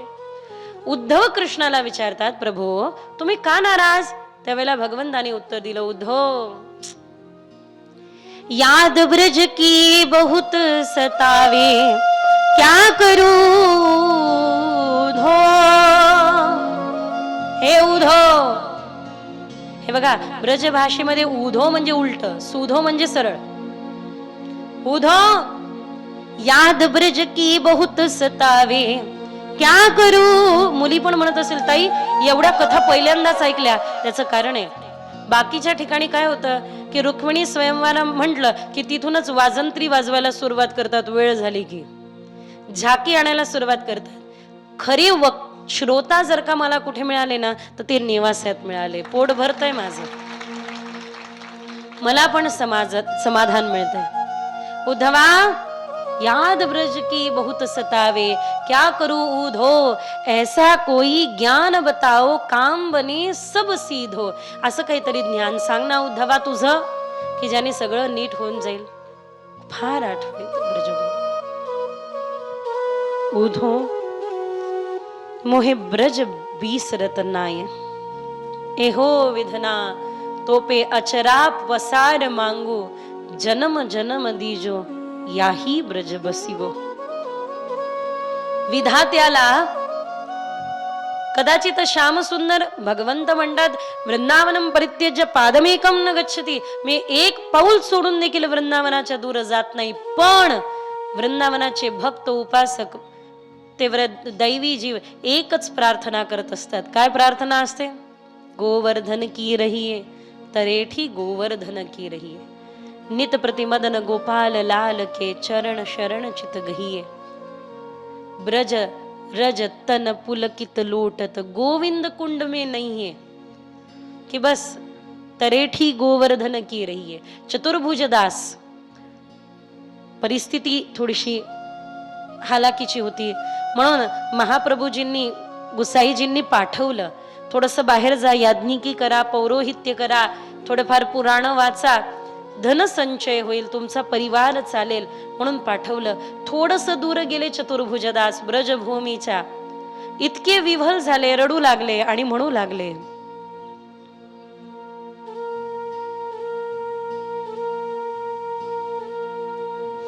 गोवर्धन वासी सावरे तुम बिन रहो न जाए, बंक चिते मुस्क्याय के गोवर्धन. जी अवस्था ब्रजभूमीला सोडून जीवाची होते ती अकल्पनीय आहे. इकडे चतुर्भुजदास जे विव्हल झाले ती अवस्था गुसाईजींना कळली. देव अन्नाचा त्याग करतात चतुर्भुजदासा करता.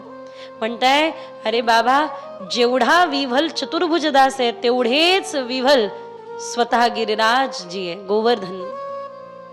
म्हणून गोवर्धनवासी सावरे तुम बिन रहो न जाए, बंक चिते मुस्काय के सुंदर बदन दिखाए, दृष्टि परे जा दोषते तवते रुचे नान, रजनी नींद न आवही बिसरे भोजन, दर्शन को नैनात पे वचन सुनन को कान, मिलबे को ही अरात पे जे कीजिए. आमचे गुरुदेव सांगतात की एक शेठ दूर राहायचा, त्याने एक काम करणारा व्यक्ती ठेवला होता आणि त्याचं काम काय होतं, तो दर एका तासाने यायचा आणि शेठजीला सांगायचा, शेठजी गोकुल जानो है हरी को भजनो है. दर एक तासाने यायचा आणि सांगायचा, शेठजी गोकुळ जायचंय, देवाला भजायचंय, गोकुळ जायचंय, देवाला भज. दर एक तासाने यायचा आणि सांगायचा. गुरुदेव इतकं छान म्हणतात, आता तर तुम्हाला पगार देऊन असं एखादा काम करणारा माणूस ठेवायची गरज नाही. त्याचं काम फक्त तेवढंच होतं, गोकुळ जायचंय आणि देवाला भजायचंय. भगवद विस्मृती होऊ नये, भगवंताच्या नामालाचा विसर पडू नये याकरता तुम्हाला इतकी सोपी सुविधा आहे. आता अलार्म सेट करू शकता तुम्ही. माझा प्रत्येक एका तासाचा अलार्म असतो. कुणाला फोन करायचा त्याचा अलार्म, एक तास आवरायचं, एक तास अभ्यास करायचा त्याचा अलार्म. आणि माझ्या प्रत्येक अलार्मचं एकच नाव आहे, काय? गोकुल जानो है हरी को भजनो है.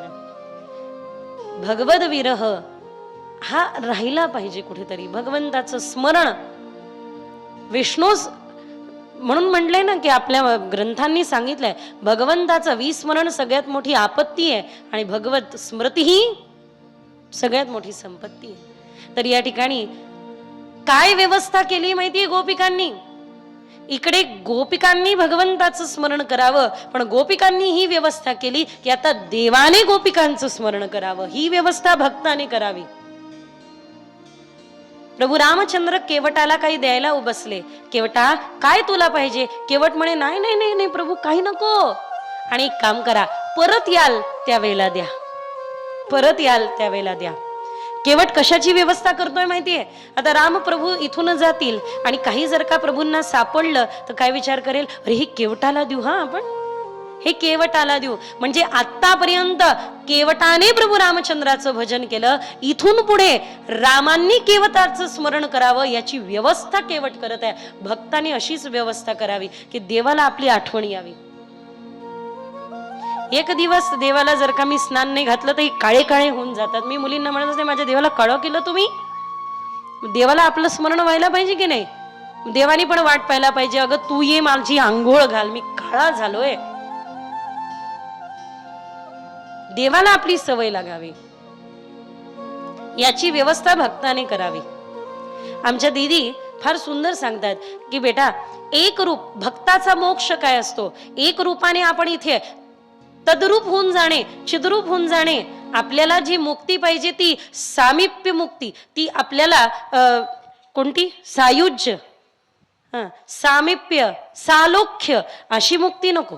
मग आपल्याला मुक्ती काय हवी, आपलं एक रूप इथे आणि एका रूपाने आपण देवाच्या सेवेत आहे. ज्या दिवशी आपल्याला आपण त्या सेवेत कोणत्या रूपात आहे हे कळलं की आपल्या भक्ताची मुक्ती झाली, म्हणजे आपण त्या रूपाला प्राप्त होतो. आपल्याला कळलं पाहिजे फक्त आपण कोणत्या सेवेत आहोत. म्हणून संतांनी ती व्यवस्था केली. आमचे गुरुदेव तर स्पष्ट म्हणतात, तुला रसगुल्ला आवडतो, तुलाच रसगुल्ला बनवून दिलं तर अगं खाणारा पाहिजे, मग आनंद घेता येतो. म्हणून आमचे संत म्हणतात, बाबा तू देव मी भक्त ऐसे करी. ते सगळं माहिती आम्हाला की काय की अहम ब्रह्मास्मी वगैरे, पण आमचं पोट नाही भरत आहे. मग आमचं पोट कशाने भरणार आहे, सर्वं खलविदं ब्रह्म, हे सगळं माहिती आहे, पण आमचं पोट कशाने भरणार आहे. तू देव बनवून राहा, आम्हाला भक्त बनवून राहू दे, आमचं पोट याने भरणार आहे. तू देव मी भक्त ऐसे करी, ही उपासना संतांची. भगवंतानी उद्धवांना सांगितलं, जा उद्धवा, माझा निरोप घेऊन जा. जाताना देवाने पितांबर दिलं, मोर मुकुट दिला. उद्धव निघाले, ब्रजभूमीमध्ये आले. आल्या आल्या उद्धवांना पाहिल्यानंतर सगळे विव्हल झाले, कारण श्यामसुंदरांसारखी आकृती आहे. व्रजभूमीचा विरह मोठा विचित्र विरह आहे. मेरे प्राण न प्यारे आज थापटत. यशोदामय्याचं ही अवस्था पाहून नंदबाबा रोज खडी साखर वाटतात. आज माझा कान्हा येईल, आज माझा लाला येईल, रोज खडी साखर वाटतात, रोज. पण तो कधीच येत नाही. ग्वाल बाल वाट पाहताय, लाला ये न रे खेळायला. गोपिका वृक्षाला तमाल, वृक्षाला आलिंगन देत आहे, श्याम तमाल. असाच आहे हा कृष्ण. कनक बेल वृषभानु नंदिनी, श्याम तमाल चढी रसिकने रसमे रहत गढी. कुंभनदासजी फार सुंदर गातात. त्यांना युगलवराची प्रीती आहे, असं आलिंगन देतात वृक्षांना गोपिका. अजूनही भगवंताचा वीर आहे. गोपिकांना उद्धव समजवताय, गोपिकांनो अगं ध्यान करा ना, प्राणायाम करा ना, मुक्तीची याचना करा ना. गोपिका म्हणताय, अच्छा बर उद्धवा, मनन भयेद सबीस, एक हुसो गयो श्याम संको आराधे ईस. 10-12 मन असते ना, तर एका मनाने ध्यान केलं असतं आणि एका मनाला देवाबरोबर पाठवलं असतं. पण उद्धवा मन तर एकच आहे ना रे, एकच आहे. आणि ते कधीच ईश्वराच्या चरणी पाठवलंय. आता कोणत्या मनाने ध्यान करावं. उद्धवा, ज्या निर्गुण निर्विकाराला तू भजायला सांगतोय ना, त्याला आम्ही या हाताने पकडलंय. ते शेष महेश गणेश दिने जाके ध्यान ना आवे, ताही अहिर की छोहरिया, छचियावर छाछपे नाच नचावे. ताक दाखवायचो आम्ही आणि म्हणायचं नाच नाच, तो नाचतो. ते परब्रह्म डोललं आमच्या पुढे. 12वीची परीक्षा देणाऱ्याला परत दुसरीत बसायची गरज नसते. ज्याला आम्ही सगुण रूपात पाहिलंय, ज्याला आम्ही अनुभवलंय, त्याला निर्गुण का म्हणून पाहावं. उद्धवांना आजपर्यंत माहितीच नव्हतं देवाचं हे रूप. उद्धवाला असं वाटलं की आता धरती फाटावीन त्याच्यात मी जावं. का देवानी माझ्यापासून हे रूप लपवून ठेवलं. मधुपकितव बंधो, भ्रमर तेथे आला आणि भ्रमरगीत गोपिकांनी, पंचगीत आहे भागवतात प्रसिद्ध आहे, त्यापैकी भ्रमरगीत गायला सुरुवात केली. बाप रखमा देवी वरू, फार सुंदर. ऋणू झुणू रे भ्रमरा, सांडी तू अवगुणू. अच्छा, ज्या शब्दाने श्यामसुंदराला नाव ठेवले त्याच शब्दाने त्यांची स्तुती केली आहे भ्रमरगीतामध्ये. त्याच शब्दाने गोपिकांनी शिवाय त्याच शब्दाने दिल्या आणि स्तुती त्याच शब्दाने केली. असा तो श्यामसुंदर. उद्धवा त्याला निरोप द्या. दिलनो संदेशा देजो, दुखडा न केजो, आटली विनंती मारा माधवने देजो. अशी विनंती आमची माधवाला द्या. सांगा की तुझ्याशिवाय आता काहीच नाही. उद्धव म्हणताय की माझं आता एकच व्हावं की मला या वृंदावनामध्ये वृंदावने किमपि गल्म लताौषधीन, एक माझी आस आहे आणि तेवढीच आस पूर्ण करावी की या व्रजभूमीमध्ये मला रज बनवून राहावं लागलं तरी चालेल. या व्रजभूमीमध्ये मला मोठं मोठं वृक्ष बनवू नका, गुल्मलता औषधीनाम, छोटे वृक्ष बनवा, छोटे. तृणादपि सुनीचेन, मला तृण बनवून ठेवा जेणेकरून तुमच्या भक्तांचा पदस्पर्श मला होत राहो. हे स्वरूप आज मला माहिती नव्हतं. गोपिकांनी काय केलं, अशी चुनरी घेतली आणि ती ओढून दिली उद्धवांवर. आले त्यावेळेला पितांबर धारण करून मोरमुकुट घेऊन आले, पण जाताना उद्धव एक गोपी बनून चालले.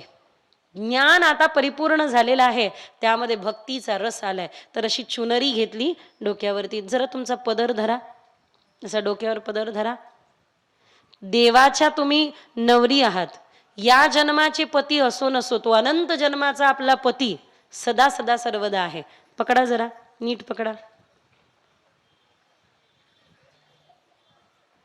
बंधू वर्गांनी टोप्या पकडा. मारी चुनरी बसंती रंगाई. उद्धव नाचत निघाले ना, हा, म्हणून आता लगेच लग्नाची तयारी आपण करणार आहोत. मारी चुनरी बसंती रंगाई दे, मारा सावरिया में हरा संग डोली.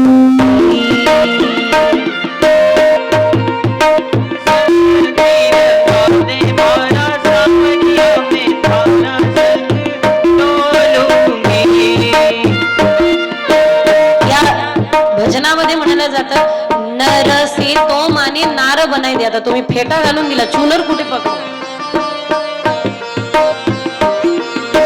कुसुमल की माने अंगिया बनली दे, मोर पपैया रामे कडे मारा श्याम संग, मारा श्याम संग ब्याह रचे दे, मारा सावरिया में मारा संग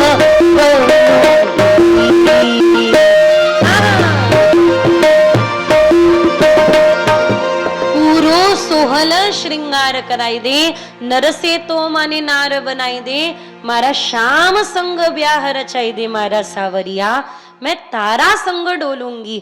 अशा प्रकारे सुंदर श्याम सुंदर यांच्या भावभावनेमध्ये हा उद्धव समर्पित होतात.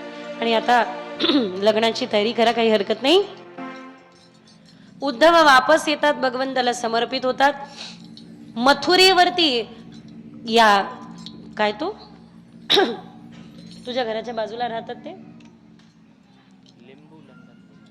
या कंसाचा सासरा जरासंग,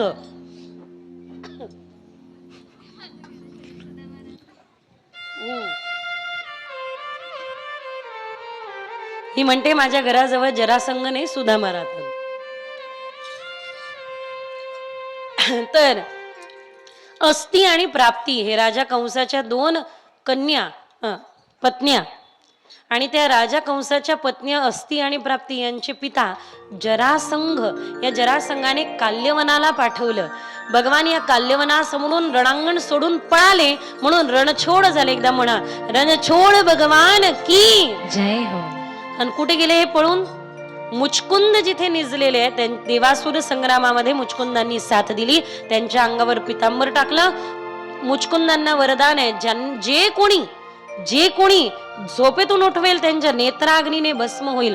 मुचकुंदावरती पितांबर टाकलं, लाथ मारली काल्यवनाले कृष्ण समजून. मुचकुंदांच्या नेत्रातल्या अग्नीने काल्यवन भस्म झाला. भगवान पर्वतांवर निघून गेले. हा पर्वतांना जाळत बसला, पण नैनम छिन्नंती शस्त्राणी नैनम दहती पावक. भगवान द्वारकेची रचना करतात. देवतांची मुख्य सभा द्वारकेमध्ये येते. त्यानंतर 16 लाख घर स्वर्णाचे, 8 लाख घर चांदीचे, 9 लाख घर अन्य धातूंचे अशी द्वारका उभी राहते. जरा आता बलराम दाऊंचं लग्न रेवती मैया बरोबर होतं. आता इकडे विदर्भात या, आमच्या विदर्भात या. ज्या ठिकाणी आमच्या कौंडण्यपुरामध्ये राजासित भीष्मको नाम विदर्भाधिपतिर्महान, विदर्भाचे अधिपती राजाभिषेक यांच्या घरी लक्ष्मी मातेने अवतार घेतलाय. हे पण ऐका जरा, मी काय सांगते ते पण ऐकून घ्या थोड्या वेळ, फक्त 5 मिनिटं मला सहन करा.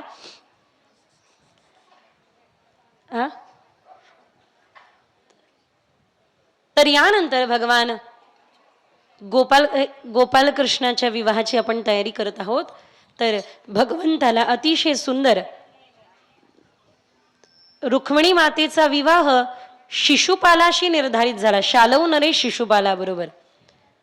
पण मात्र देवर्षी नारदांनी रुक्मिणी माते पुढे श्रीकृष्णाचं वर्णन केलं. सुंदर नंदनंदनाचं वर्णन ऐकल्यानंतर रुक्मिणी आईसाहेबांचं मन आणि चित्त त्यांनी हरलं. त्यामुळे आईसाहेबांनी सुंदर पत्र पाठवलं. सुखदेव नामक ब्राह्मणाच्या हातून ते आता पालीवाल झाले, ते पत्रीवाल होते, पत्रीवाले. पत्र अतिशय सुंदर आहे. पत्र काय आहे? श्रुत्वा गुणान त्रिभुवन शृण्मतां ते निर्विश्य कर्ण विवरे रथोंगताप. अतिशय सुंदर. मला काल महाराज सांगत होते की कृष्णा भाऊंची पूर्ण संहिता झालेली आहे. हा श्रुत्वा गुणान त्रिभुवन शृण्वतां ते, सुंदर अत्यंत भगवंताच्या स्वरूपाचं वर्णन करणारं 7 श्लोकाचं पत्र. हे 7 श्लोक नसून 7 भक्तीचे सूत्र आहे, पत्रामध्ये पाठवलेले सूत्र. भगवंतानी वाचले आणि विचार केला की तिचं भाव किती सुंदर असेल, जी म्हणते की मी तुम्हाला समर्पित आहे. म्हणून देव निघाले आणि थेट आमच्या अमरावती कुंडनपुराला आले. आई रुक्मिणी साहेबांनी व्यवस्था केली होती, जगदंबेच्या दर्शनाला मी जाईल त्यावेळेला मला न्या अशी प्रार्थना केली होती. जगदंबेच्या दर्शनाला भगवती निघाले. आई गिरी नंदिनी नंदित मी विश्व विनोदी नंदनुते गिरिवर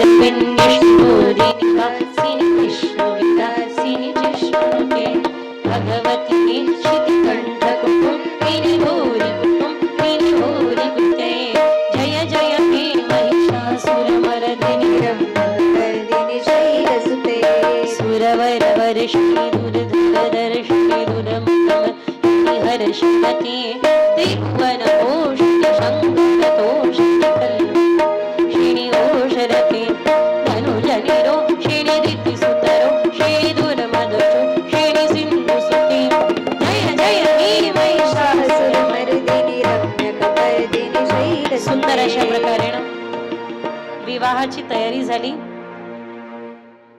भगवान गोपाल कृष्ण येतात.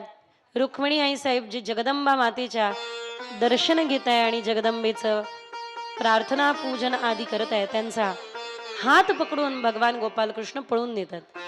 थांबा थांबा, रोका रोका असं म्हटलं, पण ज्यांचं जनकामन भगवान श्री कृष्ण पे रुक गया ऐसे रुक्मिणी, ज्यांचं मन थांबलं. मधुपूर विवाह संपन्न झाला. रुक्मा अडगावला आड आला, मुंडगावला मुंडन केलं. भोजकुट जे आता भातकुली आहे, दाढी पिढी जवळ त्याची दाढी मूछ काढून बांधली. देव म्हणे द्वारकेची पोहोचायची वाट पाहू नका, लग्न इथेच लावून घेऊ, काही सांगता येत नाही. त्यामुळे मधुपूरला लग्न संपन्न झालं. अंतरपाठ धरा, लग्नाची तयारी करा. अंतरपाठ धरा या. माईक द्या. आपण या ठिकाणी मोहिनीराजांच्या प्रांगणामध्ये भगवंताची विवाहाचं उपस्थित आहोत. हे आपलं फार मोठं भाग्य आहे. दरवर्षीप्रमाणे सगळ्यांपर्यंत अक्षता पोचल्या का? बोलू नका आपापसात. अक्षता पोचल्या का? मुलाचे मामा मुलीचे मामा मंडपात आले का? वराडी इकडे लक्ष द्या. वराडी आहेत का? सगळ्यांनी एकदा जय कृष्ण म्हणा. जय श्रीकृष्ण. जय जय श्रीकृष्ण. गोपाल कृष्ण भगवान की जय हो. स्वस्ति श्री गणनायकं गजमुखं मोरेश्वरं सिद्धिदं बल्लाळो मुरुडं विनायकमहं चिन्तामणिस्तेवरम् लेण्याद्री गिरिजात्मकं सुवरदं विघ्नेश्वरं ओजरं ग्रामो राञ्जनसंस्थितो गणपति कुर्यात् सदा मङ्गलं शुभमङ्गल सावधान कस्तूरी तिलकं ललाटपटले वक्षस्थले कौस्तुभं नासाग्रे वरमौक्तिकं करतले वेणुकरे कङ्कणं सर्वाङ्गे हरिचन्दनं सुललितं कण्ठे च मुक्तावली गोपस्त्री परिवेष्टितो विजयते गोपालचूडामणि वधुर्यो शुभमङ्गल सावधान गंगा सिंधु सरस्वती च यमुना गोदावरी नर्मदा कावेरी शरयू महेन्द्रतनया चर्मण्वती वेदिका क्षिप्रावेत्रवती महासुरनदी ख्याता तया गण्डकी पूर्णा पूर्णजले समुद्र सरिता कुर्वन्तु वो मङ्गलं वधुवर्यो शुभमङ्गल सुमूर्त सावधान कुर्यात् सदा मङ्गलं वधुवर्यो शुभमङ्गल सावधान वराडी मंडळी सुमंगल सावधान उमामेश्वर चिंतन सुमंगल सावधान वाजंत्री मंडळी सुमंगल सावधान माय वाजत गाजत माय वाजत गाजत सोन्याचं बाशिंग लगीन देवात लागत सोन्याचं बाशिंग लगीन देवात लागत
सोन्याचं बाशी लगीन देवात लागत सोन्याचं बाशी लगीन देवात लागत